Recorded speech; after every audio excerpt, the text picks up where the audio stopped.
Today I need to change the water filter on my GE refrigerator, and I'm going to show you how to do it. The filter I'm replacing is a GE RPWF. You can use a third-party filter to replace since there's no microchip inside. Today I'm using a water drop WD F19 that I picked a 3-pack of off Amazon. The link to the filters are in the comments below.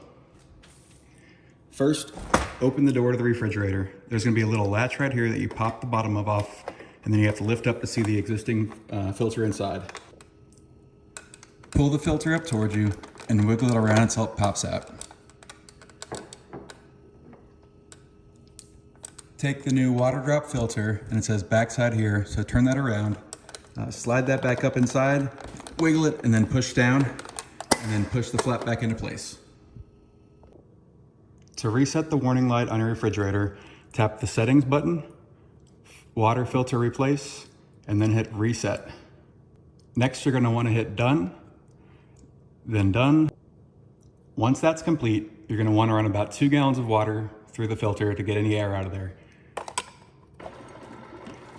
If this video is helpful, please leave a thumbs up and a comment below. Thanks.